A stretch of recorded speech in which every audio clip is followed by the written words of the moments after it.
So the first thing that I want to talk about is that I found fascinating. It was like wow for me, because I've been doing breath work for about 3 years now. So some more intensive, some more less. I've done with a group also, something that I never thought I'll do. But I've done breath work every single morning for almost 3 years now. Now I do Wim Hof's breathing, the 30 breaths in and out, and then the breath hold for I can do almost 2.5 minutes. That's amazing. So yeah, Baruch Hashem, Wow. that's why I'm so happy. But you said that breath work is like the word diet. People think diet is a constriction. Really, it's, as they say, your limitations are your freedoms. Like a diet means what are you eating, and breath work means how are you breathing. It's Exactly. not, people think breath work, they right away associate it with a course, with work. So how does a person judge his breath work right now? How, if it's good or bad, or what can he do? A little bit of an introduction into breath work. So before we go into the word judge breath work, when was the last time most people stopped to actually notice that they are breathing? Never. Right? Exactly. You're telling me that you're doing this for 3 years, and I'm thinking to myself, wow, you're ahead of the game. Most people are only starting to hear about breathwork now. Right. Who introduced you to breathwork 3 years ago? That's pretty impressive. Right. You know?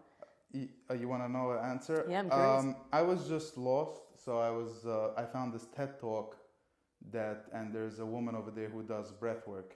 Okay. And I just followed it, and then I noticed how calm I was. So anytime before I had a meeting or a date, I would just turn on the recording, and it's a 2-minute thing. Actually, it's a 7-minute thing. It's a meditation that ends with breath work, and I would just feel like the most calm person ever. So that was the first introduction to breath work. And then I said, how can I take this to another extreme? How can I wake up maybe feeling depressed, but then getting out of it within 5, 10, or 15 minutes? And then I noticed Wim Hof's breathing, 30 breaths in and out, which is now backed by science, according to Andrew Huberman and so many others. Like they say, if you want to reset yourself, just do 30 breaths in and out. I think anybody can try this. I know you talk about people shouldn't be trying dangerous stuff. Anybody can try this. Yeah, 30 breaths in and out. You know what I say is you're doing the breathing anyway. Yeah. So you may as well make the most of it, yeah. Right? I love you said something about somebody was doing breath work in the bathtub. In the tub. And you're like, who told you you're allowed to do breath work in the... Because I know even Wim Hof says don't do breath work in the tub. I don't know why is that, by the way. The breath and water don't No, mix. breath and water is fantastic. There's a kind of breath work that I do that is completely underwater. Yeah. It is a full breath work session underneath the water. It is incredible. Wow. So it definitely can mix, but there are so many things to know about breath work. I'm seeing today, I know we're going off topic because you asked me a little bit about how does a person judge their breath. We'll get back to that. But what I'm seeing today is that breath is deceptively simple because everyone is breathing. You're already doing, it's the first thing we do. You know, the baby is born, they check that the kid is breathing, and then they're like, Mazel Tov, right? That's the first thing they check for, right? If the kid has a pulse, if the kid's breathing. Yeah. So we all think that we know what we're doing when it comes to breath, but it's one of those very untapped subjects out there. Totally. It's like, you know what? If you're a woman, I don't know what it's like in the guys' world, but if you're a woman by the time you're my age, you've done like between 16 and 37 diets. Yeah. You know, you've done those. you know enough about like carbs and sugar and like proteins and this guy in the diet, and I shouldn't be talking, but it's not me, but everybody else around me has done like a million. It's all you hear when women get together.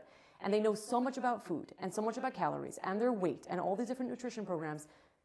But the primary source of fuel that we take in as humans is oxygen. Yeah. And almost nobody knows anything about what kind of breath you can use to ease pain, to get more energy, to relieve depression, get yourself out of bed in the morning, have a pain-free childbirth and delivery. I mean, all of that exists. Yeah. It's real and it's accessible. Yeah, my friend told me about taking 3 breaths when you go into bed. Mm-hmm. And whenever I do it, by the 3rd breath, you're basically sleeping. You can't even remember exhaling the 3rd breath. That's how powerful breathing is.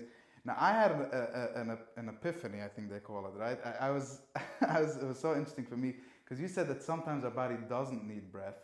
And that's when I felt like sometimes I feel I have a little bit of shallow breathing, which usually comes if I'm nervous. But I figured that, okay, maybe it's a good time for my body not to breathe so heavily. Or just do the opposite, or just take in or I say, if my breathing is shallow, let me control it, and I just go in for a deep breath, and then I notice, oh, my breathing is not so shallow as I thought it was. So Why do we get the shallow breath sometimes? What does that come from? Well, think about what your body needs as it walks down a sidewalk or it walks uphill. You're straining different muscles, so you need different nutrients to Right. feed different parts of your system. Right. So, for example, if you were in pain, right, a lot of pain, acute pain, we're not talking long-term pain, acute pain, shallow, quick breaths can get you through it faster. Like a little bit of hyperventilation could be good for you. So, for example, if someone was having some sort of accident and they started going into shock. So shock is when the system is shutting down. But those kinds of breath can actually keep someone from going into shock. Wow. And I had something like that. I had someone who used to be a part of my workshops, and on the workshops that we do breath work. So they hated breath work. You know, they liked the workshop, they liked the space, but breath work was that thing that they had resistance to. Yeah. But you know, over some time, they had experience with a couple of breathwork sessions, but they made sure to let me know every single time, you know that I hate breathwork, you know that this is not my thing, and they could never really finish a full breathwork session. You know, the breathwork session goes for X amount of time, and they would always check out halfway through. Yeah. Anyway, at one point, this person was in the kitchen, cut herself with a knife, and called Hatsala. It was deep, and she started, you know, passing out. And what happened was, because she had done so much breath work, her breath kicked in naturally. She started doing that very shallow, rapid breathing, and she brought herself back from that place where she was passing out. And the Hatsala member was telling her, like, what did you do? And she's like, I don't know, I didn't do it. My body did it for me. Oh, wow. And then she called me up to say, you know, breath work works. Yeah. So I was like, yeah, I know. Right. Wow. That's truly fascinating. Yeah, breath work is amazing, and I feel like I always say this whenever we hear something, a big scary news or something, we go, and whenever we're exhausted, people will naturally go, you know. So people are using their breath, they're just not using it consciously. And I heard that even running, the reason why it's so healthy is because when we run, we get our breath. Yeah, you're breathing. Exactly. So that thing about you know, holding our breath when we're scared, there's a reason we do it. It's because we don't want to feel pain. When you hold your breath, you stop yourself from feeling. So anything you don't have to feel, you don't want to feel, you go, numbness. Right, and if you think about shallow breathers, they're not breathing in their body, they're not feeling anything, they're just breathing just the bare minimum. Yeah. Which is this weird oxymoron, because the only way to get through pain is to breathe through it. Because not feeling it doesn't mean that it's not happening to you. Wow. And it still lives in the system. I cannot tell you how many times I have had women in breathwork sessions. We're doing a group breathwork, and all of a sudden you'll have a woman be on her hands and knees and start saying, I have to push, I'm in labor. And I'm thinking, oh my God, like, is she pregnant? Did I not know? Because usually I have to know. And they'll be like, no, my baby's 12. And I'm like, what's going on? She's like, I don't know, I feel like I'm in labor. And I'll ask them, did you have an epidural with your last labor? And they'll say, yeah. And to me, that's classic. Because they were ignoring the pain. Because they were ignoring the pain. That doesn't mean that the pain wasn't there. It was there. It lives in the body. And also, pain wants us to go through certain cycles. It's there for a reason. It's not there for nothing. It helps us. Pain is there to help us. So when we block out our pain, it doesn't know.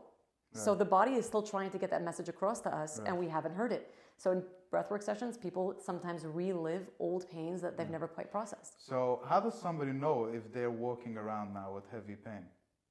How do I know if I'm like, I feel good, I think everything is good. How do I know if I do have pain? What made you start breathing 3 years ago? Pain. Thank you. If you're in pain, you know it.